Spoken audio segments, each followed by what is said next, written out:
nice to see you, and thank you for coming. So today we'll be talking about what's a honeypot, what it was built for, what the current popular honeypot projects today give us, and especially what we think they give us, but they don't. And just to do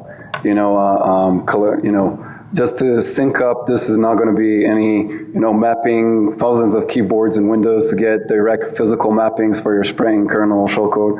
It's going to be not that advanced technically, but more on the methodological side. Okay, so I'm Dean. Next to me is Itamar, and the third guy who you can't miss is Gadi. And I'll just let him get the mic just to talk about what it is that we're talking about here, just to give the definitions up. Thanks, guys. Thanks, Dean. So one of the things we did when we wanted to start doing this talk was, and again, this is not going to be, there's not going to be any shellcode, kernel shellcodes or anything like that. This is just a more methodological talk. So if you're looking for that, leave. We will not, be hurt in any way. So we were asked, when we asked for feedback about this presentation, to explain what it is we're talking about. We just jumped into it and people said, wait, what is deception? I mean, we're used to the word cyber by now, right? We accepted it in a way. But what is cyber deception? What does it mean? So I would like for the next 5 minutes or so to go through this in the way of how we see it, and then connect it to the talk of honeypots, breaking them and making them. So cyber deception can be defined by many, many people. Our definition is essentially, we want to manage the attacker's behavior. Nothing more, nothing less. So that we can detect them, which is the first essential thing we're trying to do with many, security technologies. But the critical part is, which we'll try to show you, is with no false positives, or very low false positive rate, which is very critical. We want to be able to provide for investigation afterwards.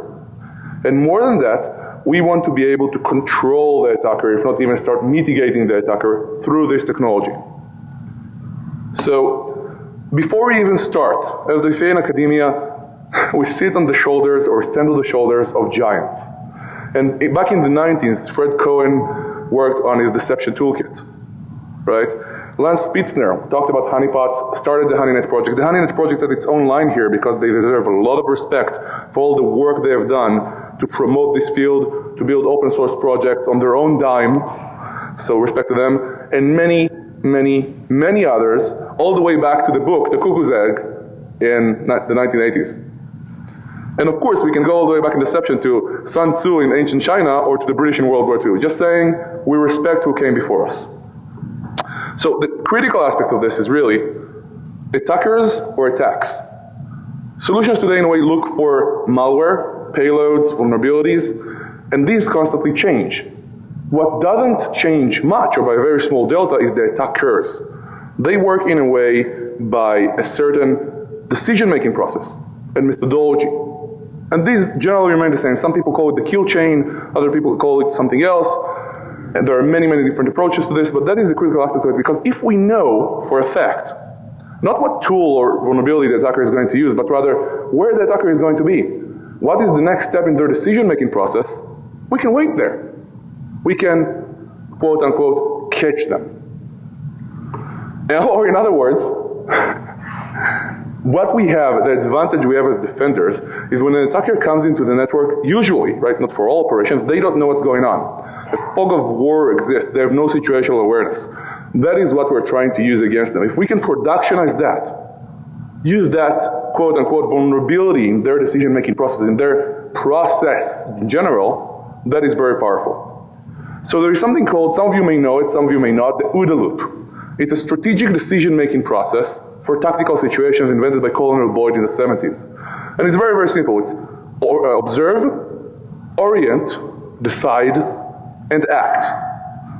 What I'm saying, and what we are saying, and what everybody who has done this before is saying, is essentially, if we can take over the first O, the observation. So when the attacker is trying to do something, for example, lateral movement, they see what we want them to see, and they believe what we want them to believe, and they proceed according to that. That is the win. That is what deception technology can give us. And this can come at anywhere along the route. It can come all the way early in reconnaissance and all the way out to exfiltration.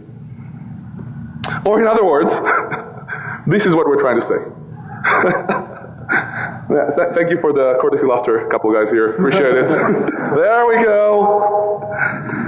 Now, more than that, taking like 100,000 steps up and a mile high in the air, an abstraction.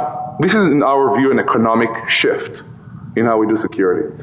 So let's consider how we plan an intelligence operation. Let's put ourselves in the shoes of an intelligence agency, a state-sponsored attacker, right? Let's say China, Russia, doesn't matter who right now, a cyber criminal. So you go through certain stages. For example, you do reconnaissance, intelligence gathering, right, what you're going to do. You do scenarios planning. What am I going to do if?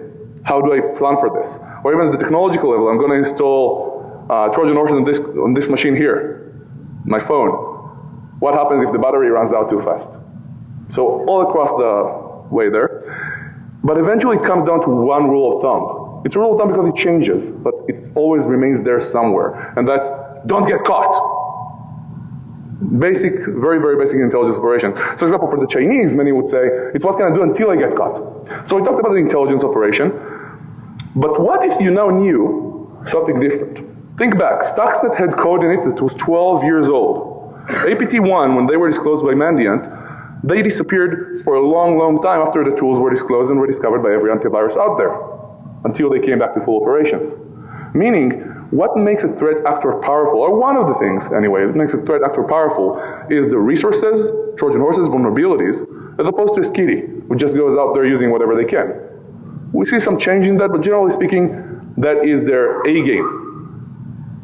Now, if you go back to the intelligence operation and you know for a fact now, after you planned it and you go and execute it and you don't want to get caught, or you want the window between getting started and getting caught to be as wide as possible, but now you know that every share you connect to, every computer you go to, every network you go through, every credentials you use, you could get caught. And getting caught does not mean attribution here, but rather losing your resources, losing your tool, so now every antivirus out there detects it.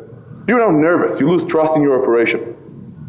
And that is the economic change we're trying to do. So essentially it's like the song, every step you take, every move you make, I'll be there, right? If you know every step you take, you might get caught and lose your resources, that's an economic change which shifts the costs to you. So there are many, many elements of cyber deception. Building a cyber deception operation is complex, but every cyber operation out there, cyber deception operation out there, eventually comes down to one element that repeats itself. It could be a very, very small element, or it could be the main lion part of the operation, but that's the honeypot, the decoy, as we like to call it, because the honeypot means something very, very specific. It means lure the attacker in. It means usually low interaction, which can be fingerprinted, which is what this talk is about. So, doesn't matter, right, how the operation works and how the attacker actually got to the decoy, which is an entire other thing we want to talk about at another time. Once they do, consider this. Theoretically, if you control a machine completely, it's your machine. Nothing else should ever run on it except for what you put on it. If all of a sudden now new code runs on that machine, you know you caught an attacker. That's a 100% alert, single alert, you just caught an attacker. And that is the power behind deception. So, the state of decoy technology is low interaction honeypots. It's not that high interaction honeypots are not there, but when you look at the world, and we did a scan of the internet, and we can show this. When you look at the world, this is what people use. Now, they're very, very useful for detecting automatic malware that scans the internet, some other scans. But when it comes to interaction with an attacker, interaction is a very, very loaded word, could mean many things. When it comes to an actual attacker catching a targeted attack, they fail, they fall short. They don't scale to different levels. And that's by design. That's how a low interaction honeypot works. They are limited by definition, and that is a recognized fact. So they emulate. So when you emulate something, it's not real, you can fingerprint it, which is where the talk starts. And they lure the attacker in. It's all in one. Now, high interaction honeypots on the other end, and this is just to clear the line to make sure we're all talking about the same thing before we get to the technology, right? Are fully instrumented forensic devices. That is how I personally like to call them. So potentially, I'm not saying every case, they would be real machines. As we said, everything runs on it, which is not ours, you will catch it. But they do not lure the attacker in. They watch. And the idea is generating more threat intelligence. So you can basically assist with the risk aspect of this. So a word about fingerprinting, and I'm almost done. This is critical because many of the guys here in this room or will be watching this talk or are watching this talk, saying the word vulnerability is loaded. Is fingerprinting a vulnerability? If you connect to an Apache server and it says, hey, I'm an Apache server, is that vulnerability? I mean, it's not a shellcode, it's not an exploit. What's going on here? So what is the purpose behind the word vulnerability? Not necessarily the technical sense. So an OPSEC risk, for example, is that a vulnerability? If you look at Tor had some vulnerabilities over the years. And yes, a code execution vulnerability would be very critical for Tor, but a critical vulnerability for Tor, for example, is unmasking, de-anonymizing, being able to say, hey, that's an IP address for a real user behind Tor. So the purpose of a honeypot is something we discussed. If you can tell it's a honeypot, is that a vulnerability? I personally think yes, but the effect of the matter is this is the design and the state of the technology right now as it sits. So calling it a vulnerability is unfair, but then you look at the OPSEC of this and say, I can detect this thing. So it's a discussion to be had. Thank you very much. Okay, so now let's get into more technical stuff of the lecture. And first I'd just like to talk about what's the difference between a low and high interaction honeypot, okay? So a low interaction honeypot, this is probably everybody in this room already knows about, I'll go through it quickly. It's just simulations of networking services that you run in your network, and then if somebody talks to that network service that you haven't publicized and haven't been talking to anybody about, then by definition you know that something's gone wrong. Right? It's probably an attacker, but it could also be like a false positive in the honeypot sense where it's like a Nagios or something scan or Spiceworks where it's just auto backing up the network or something. But it's a very, very good concept of how to get attackers, right? And the way they just do it is they simulate some type of network service like SMB or SMTP or DNS or whatever. And the thinking is that if you write it yourself, it's very easy to monitor it, right? So SMB is like a very, very difficult protocol to parse. And for example, you can tell which folder the guy is trying to access if you've written the parsing yourself. It's much harder to do it if you're trying to understand the protocol Windows uses, right? Because it changes versions and it's very dynamic the way it works, right? High interaction honeypots are essentially getting the real system working, but then figuring out a way of how to monitor that network service or the things that the honeypot is servicing, right? And that's a very difficult thing to implement because then you're sort of walking in the path of regular security anomaly detection, right? Because you're trying to understand what's the bad thing and what's the good thing. So it's pretty difficult. And before we go into our work, I'll just like to slightly discuss the previous work that's been made. Shodan does a website called HoneyScore. It's a honeypot or not website, and you just put in an IP and then it tells you if it's a honeypot or not. And when we just got to see it, when we were looking at previous research, we couldn't get it to make our honeypots look like honeypots. Like every single honeypot that we used, it would look like a real system on Shodan. So we didn't really understand until a later point what they were looking for, and then we realized that there's a honeypot that's a simulation of a SCADA system called Compot, okay? And there's been previous research by the Shodan team and later on with more improvements by Sean Merdinger of how detecting Compot, right? So the first thing they did was the name of the device was always the same. And then when people figured that out and started configuring it to be different, then Sean realized that the serial number is always the same. So if you go on Shodan and search for that serial number, you get like 10 machines around the world that are running that SCADA honeypot, right? And if you take that one of those IPs and run it in the HoneyScore, then you realize that it's a honeypot. So what we feel like, we haven't talked really to Shodan, but it's a really good start, but it's very incomplete in terms of detecting most of the honeypot projects. Okay, so the way we go through the projects individually is by layering on more and more complexity in terms of getting more stuff from the attacker and being able to collect more intelligence that will help you to mitigate. So the first one is the most basic one with the most simple ideas, and the last one will be the most complex one. So we'll start with artillery, And basically artillery is just a script that you can run on dedicated honeypot machines or on your own machine. What it does is opens up ports that are very well known to attackers, like SMTP and DNS and SMB, and where all the attacks usually happen. And what it does is it just gives you this. So if you're telnetting into a SMTP mail server, it just acts very rudely, just gives you random data, and then it blocks your IP. And as soon as I started using this, I was like, this really reminds me of going up to a girl in a club and saying hi, and she's like, I have a boyfriend, and walks away, right? It's like really rude, but no, okay, thank you, courtesy laps, thank you. So it's pretty obvious to detect, but artillery has a very basic concept, and that is just be able to block scanning and automatic exploitation and bots. And for that purpose, it works really well. But obviously, if you're a targeted attacker targeting that network, it doesn't really, it poses any difficulty to you. And another thing that's problematic with artillery, since the blocking happens without really actually interacting with the person talking to the service, it really depends on the spoofing protection in the network, but most networks don't have IP spoofing protection. Then you can use that to be able to block any IP you want.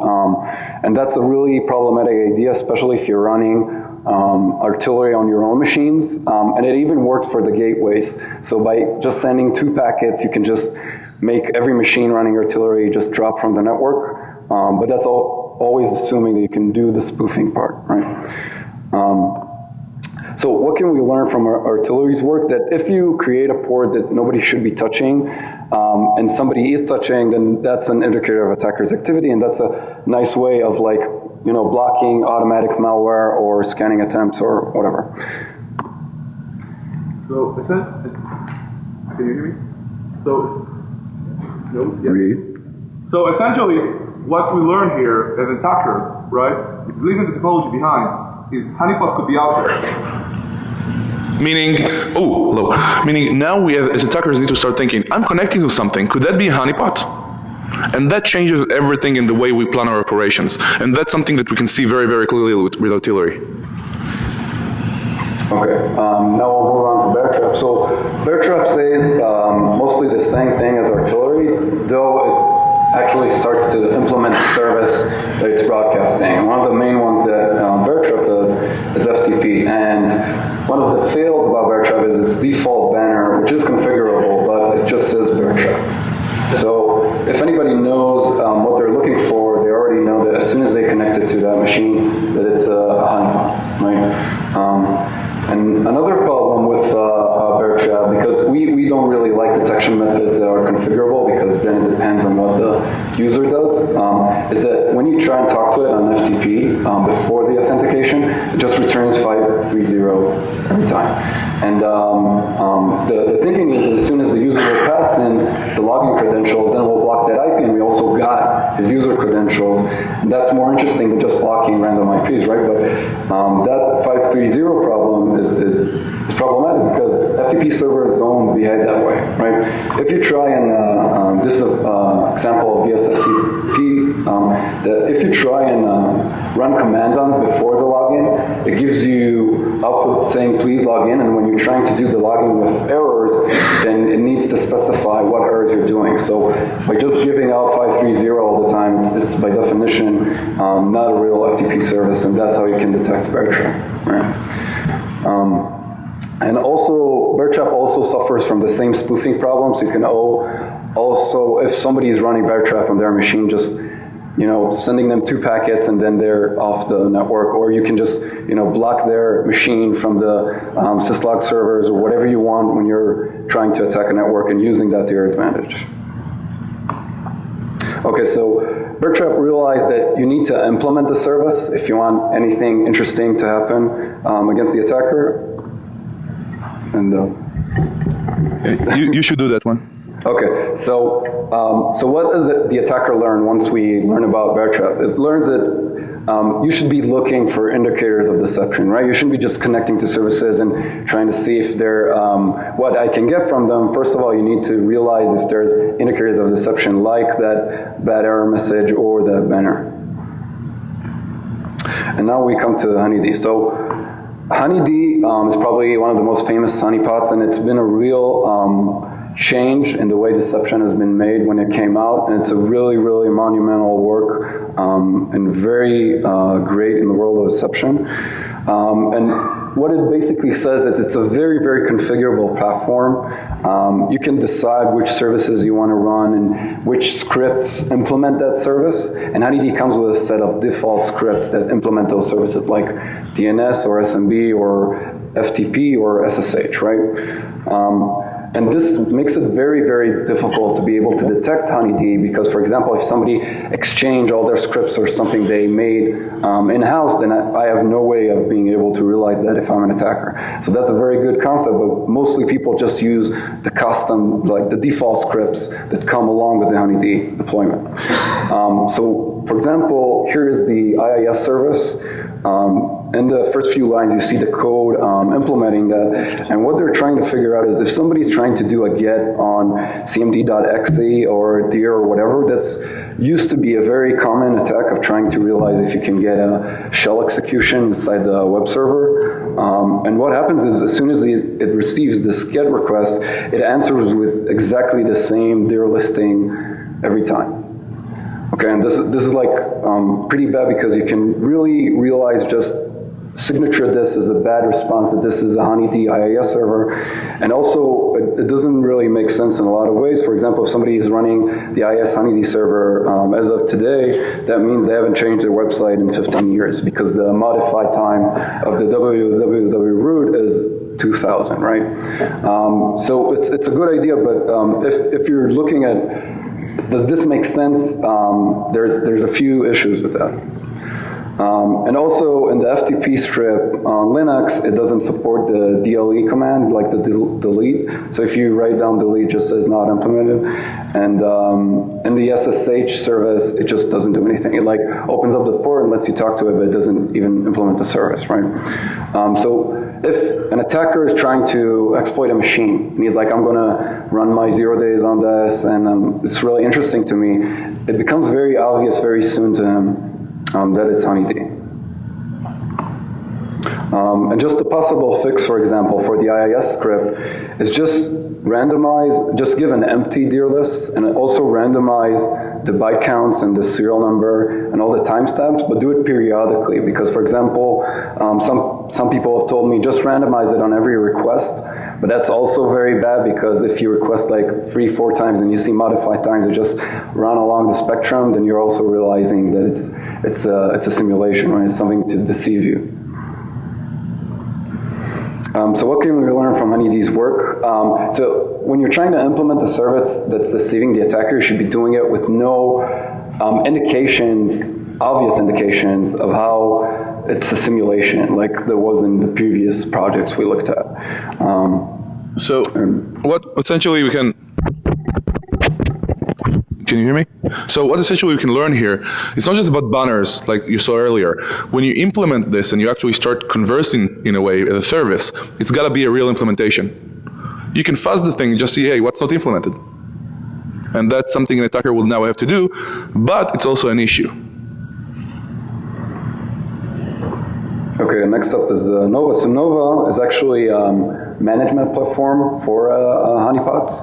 Gives you this cool user interface where you can do templated configs of machines that service honeypots, like for example Windows machines and Linux machines, and then spin them up and spin them down and get really more high-level management of honeypots. And one of the issues in that was pretty interesting. So the default Windows config has the known NetBIOS service script, right? So if you're looking at the scripts that's servicing the implementing the services, it doesn't have a NetBIOS one, and Windows always have a NetBIOS one, and it would have made sense if the port was closed, because then maybe it's a firewall, but the port is open, so you're connecting to the NetBIOS port, and nothing is interacting with you as soon as you're talking to it. And this is a situation that doesn't ever happen on a Windows machine. It makes it pretty obvious that it's a Nova Windows config template, right?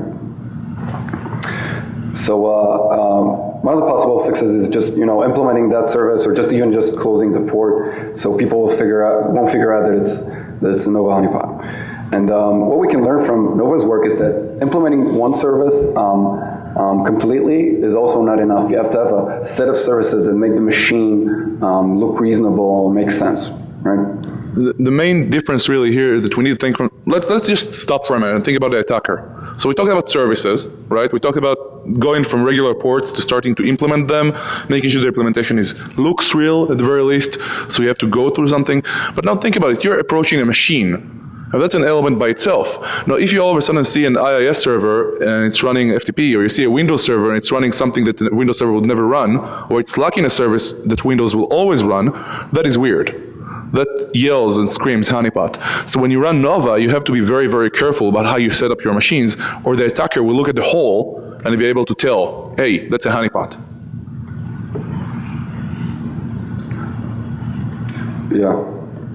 So next up is Kippo, and Kippo is one of the cooler honeypots. What it does is, they call it a medium interaction, which means it actually does an SSH service fully that you can use against the machine. And this causes a lot of auto-exploitation stuff to be caught, because SSH is one of the more popular ones and lets you log into it very easily, right? So there's been some previous research on Kippo, and one of the ones we credit here is that it's very easy to understand you're in Kippo once you're in there, because not all of the SSH commands are implemented. Like, it's not actually a shell that you can interact with fully. And also, what they did was, which is very interesting, is they implemented wget. So what happens is when an attacker gets on an SSH machine, first thing they'll do is they'll download their payload or Trojan and run it so they can infect the machine. And what they're trying to do with this is get the wget to work and download the payload, but then the defender will have that payload and can protect himself from it.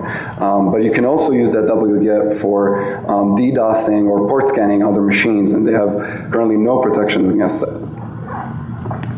And this is another cool way of detection that's previously been around. What happened was that Kippo, when it implemented the authentication protocol for SSH, what it would do is, as soon as there would be the key exchange, it would immediately try and do the client identification. And SSH protocol isn't built that way, right? The specification says that it's different of doing it that way. So it's very obvious when you're looking at the net capture of talking to Kippo that it's not a regular SSH service, and it's odd, right? And this has been in the past. And just another way of understanding how to fingerprint Kippo, when you're running the command uname -a inside of Kippo, it always gives you the same uname. That's something that we found. And it's pretty problematic. Like, if you would Google this uname, you would probably see people saying, I connected to this SSH machine and stuff is really weird. This is the uname, the details of the machine, and I have no idea of what's going on. So even people not trying to detect it outright are sensing that something is wrong, right? So a possible fix is to either give the actual machine's timestamp or just randomize it from a logical sense. And what we learned from Kippo is that a honeypot can be used as a tool not only for detecting, not just for saying you have an attacker and he used that IP, it's also for trying to start collecting forensic data, because that's the thing that will allow you to mitigate that threat, right? And essentially we see it when it's doing the wget or seeing which commands that attacker is running. So this is a major shift in a way, when we move to medium interaction honeypots. Because again, we're talking about defensive technology, which is honeypots, but they interact in a way with the attacker. And the key issue here is you can start profiling the attacker. Essentially, now the attacker has two threats. Number one, the operation can fail, and not just fail as in, hey, I don't manage to connect to this specific box, or this specific honeypot, it's a honeypot, let's move on.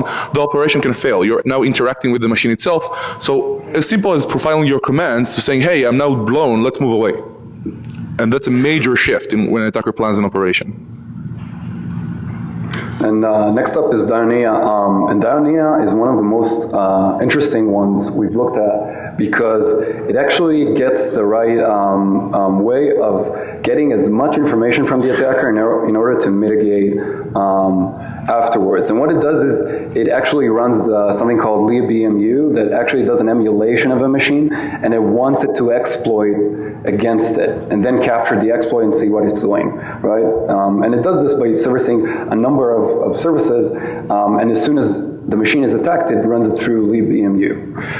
And Dionaea used to have a lot of problems with detection previously, and one of those, when you would run Nmap against a machine running Dionaea, it would just tell you it's Dionaea. And also, this is where we found an email from Marcus, which is a great guy, one of the creators of Dionaea, where he's actually, somebody's telling him, look, I found a few ways of being able to detect Dionaea. Can you fix these issues? And he says something that the low interaction honeypots guys have figured out a long time ago, but when you talk to people from the community, it's not very clear. And that is, he's saying, no matter how hard we try, low interaction honeypots will never be able to simulate a real machine, and the attacker will always have a way of detecting that it is inside the low interaction honeypot. So I'm even not going to fix these issues, and you just have to understand that low interaction honeypots are just for a specific purpose, and that's stopping the low class of attackers.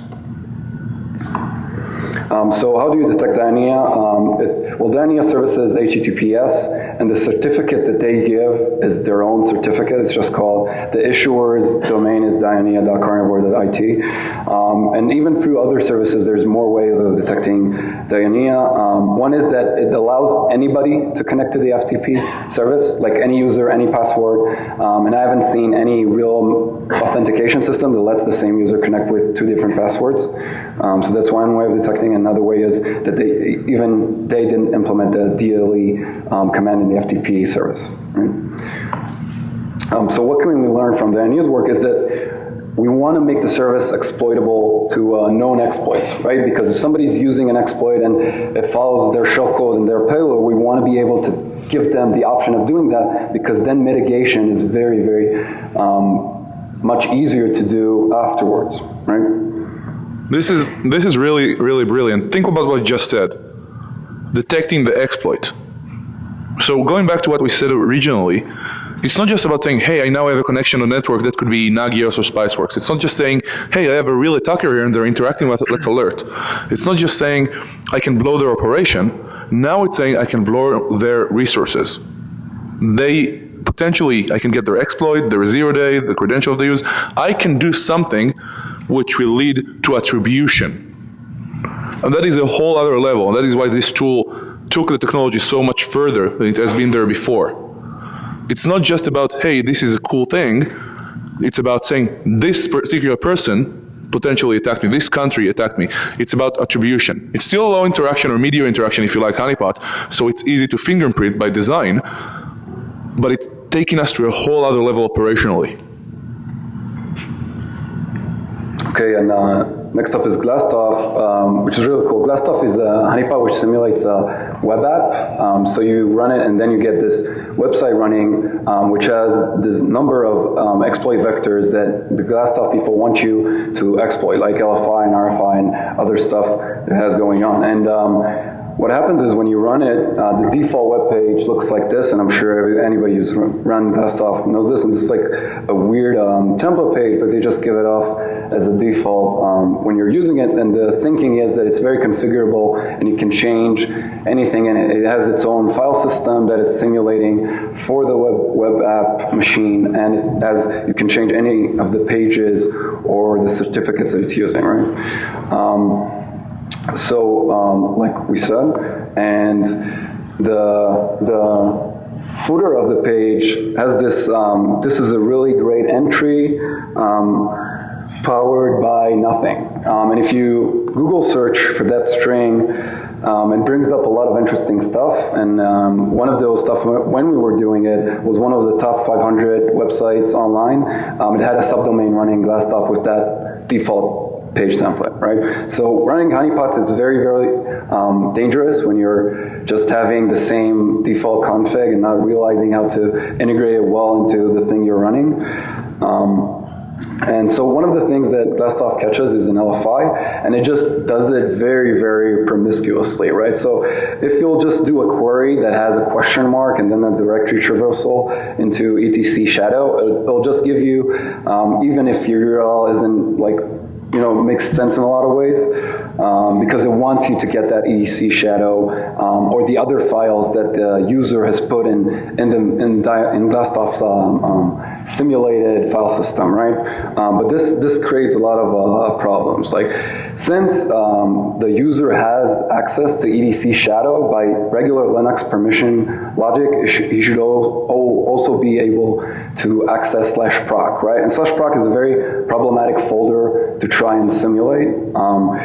Firstly, because you can go through the PIDs and see the actual processes running, and then find out if it makes sense that this is an actual web app machine that's running the app you're seeing. But at some point, for example, if you go into your own process ID that's running the web app and go into the memory maps of it, it's obvious at that point that you can figure out that it's a simulation.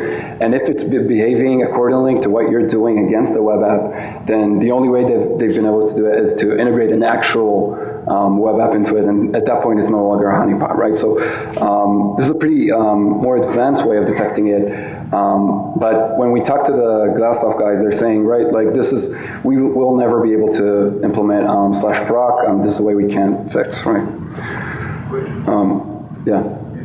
The real machine has a way to repeat the question. That firewall, it's the real machine, but it won't be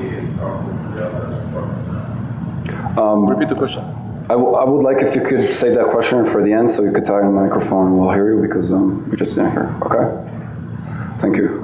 So a possible fix for that is just to disable permissions for /proc, but that raises eyebrows because it doesn't make sense in a Linux permission sort of sense, right?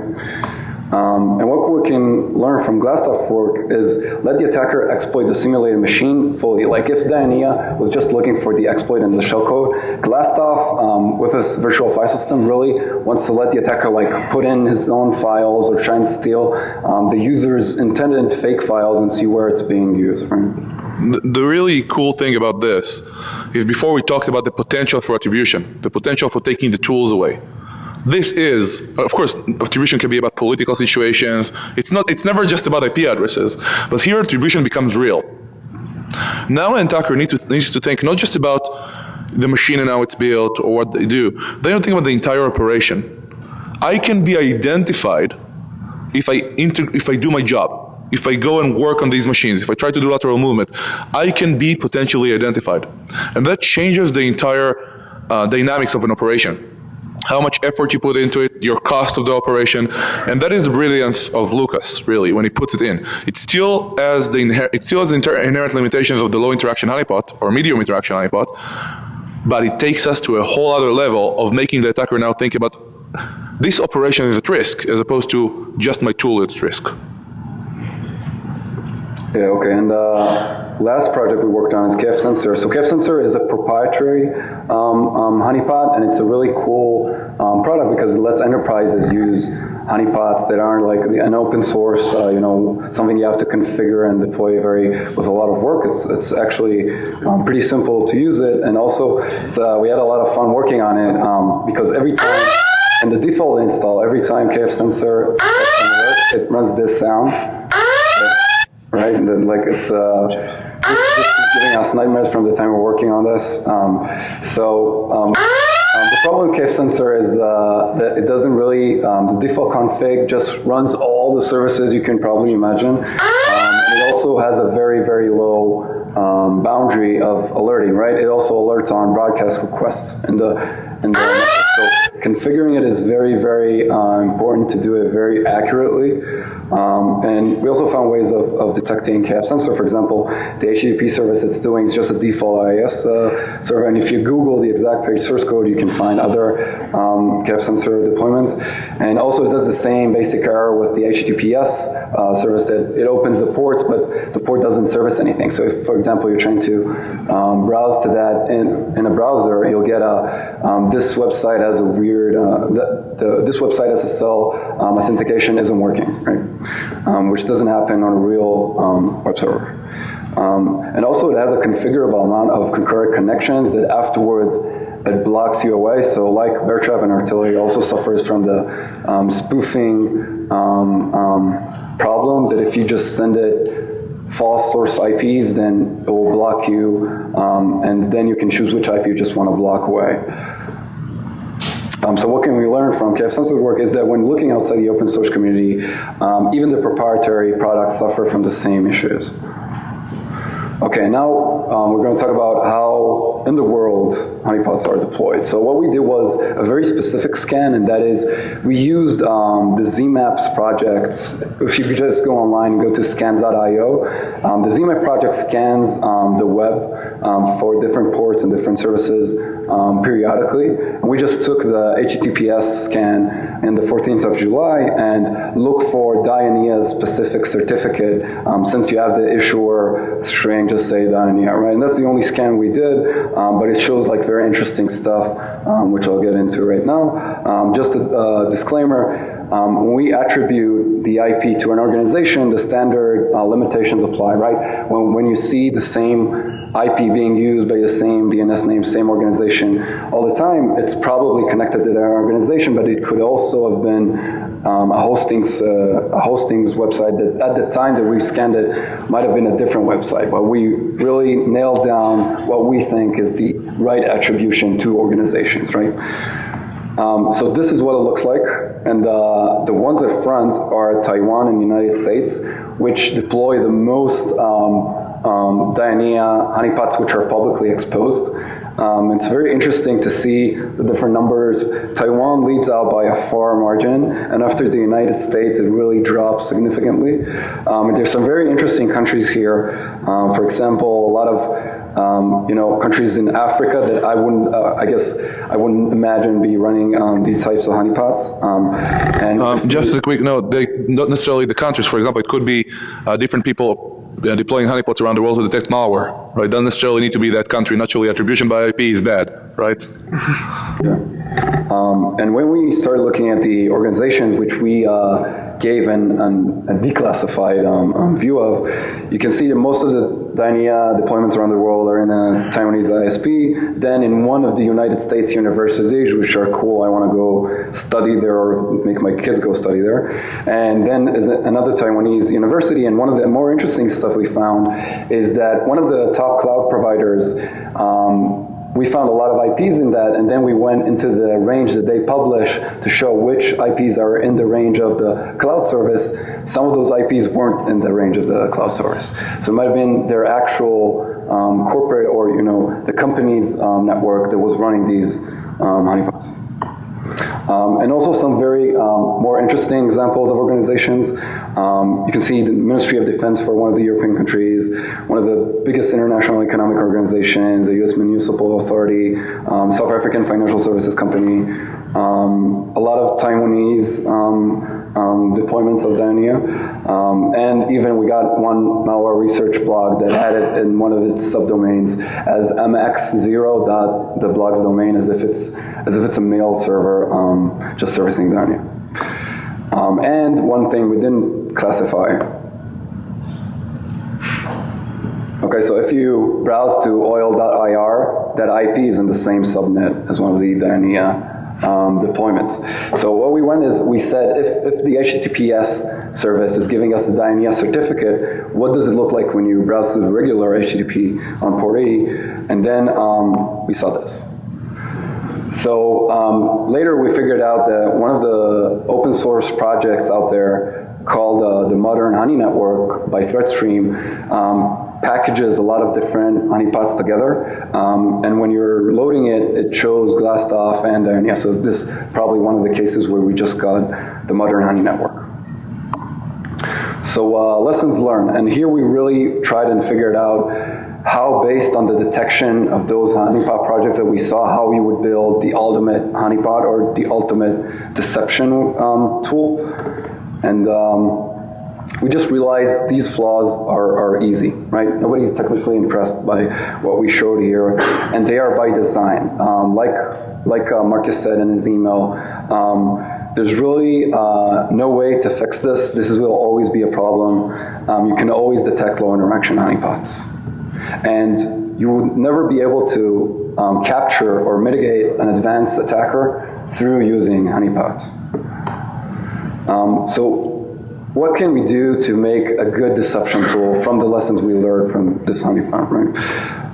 And here we sort of figured out a scheme of what the prerequisites are for making something be deceiving to an attacker in a way that you can get enough forensics to mitigate him afterwards, right? So first of all, you got to supply the service, which artillery, for example, didn't do. It just gave random data. Then you got to supply the whole service, like we saw on multiple occasions of different commands weren't being implemented. Then you got to make the set of services make sense, like we saw in Nova, that though some services are genuine, it doesn't make sense for a whole machine to look like that if another service doesn't work that way. Also, we want to be able to get the attacker to succeed against us, because that's the best way of collecting forensic data that you can use to mitigate. So you want to make the services exploitable for known exploits. And obviously, the next stage is being able to make it exploitable to unknown exploits, right? And here we're really bordering on the line of if a low interaction honeypot can ever achieve this stage. Right? So a really cool thing to mention, or important thing to mention at this point, is that a honeypot by itself, as we've seen it used in the 19s, for example, is something that lures the attacker in. What we're trying to describe is a machine that the attacker, when for example, they're already on your network, if they also get there, we can catch them in the act, which is a major difference. We're separating the entire idea of a deception campaign or deception strategy or methodology from the honeypot. The decoy is a tool. And you know, I remember I used to run a honeypot back in the early 2000s, and people would connect to me in a way we were afraid it would lure them in, which was a methodological consideration we had to take in whenever we deployed the honeypot. And when you're actually considering the attacker is already inside, like everybody nowadays says, assume compromise, the attacker is already in, the breach already happened, you need to find it, the honeypot changes drastically. It's not about getting the attacker into the organization, it's about making effective detection and attribution, possibly, afterwards. And that is something that's really important to understand at this stage. And you know, the optimal situation and the fantasy is that the machine the attacker is attacking is an actual real machine that they'd like to attack, right? And this is just the way it looks like as a pyramid, and we really hope we'll be seeing the real machine solution very soon. We will be releasing code when responsible disclosure is concluded in 0x90.ninja. And we just really like to thank everybody who's been working on these projects, especially the HoneyNet projects and all the people who's helped us with the research. And here we have time for questions. Yeah, but before the questions, it's really important to us. People have been working really hard with us. People use honeypots. This is not a disclosure of vulnerability. People use honeypots operationally. So we talk to a lot of people and try to coordinate with a lot of people to make sure people don't get hurt, and which is another reason why we're not disclosing code. So, for example, Lucas from Glastopf and all these guys. So I want to go through the names. I can't actually see them, to just read them out. I know it sounds lame, but it's important to us personally. I want to see him try to pronounce the European names, so. I don't think we'll have time, but I think this slide is enough. I'd really like to leave a few minutes for questions. So.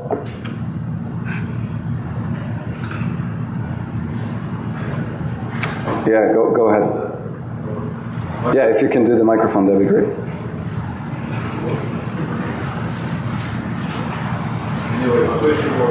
Mm-hmm. But you separated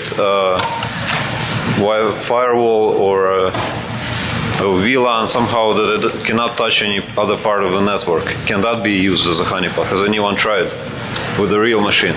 Of course, but then you're getting into the problem of monitoring, right? So how don't can even know monitor what's it. going on the machines. You can build in and also, like you need to lead the attacker into it, right? Why would an attacker be attacking it if it's just a you can install some old operating vulnerable services or operating system, and you can build in monitoring into it. Yeah, that's true. Yes. Have people tried? Yes, I agree. Yeah. Any other questions, anybody? Do you have any thoughts on carpets? Tar pets. I don't really want to go into something I'm not very knowledgeable about, so no.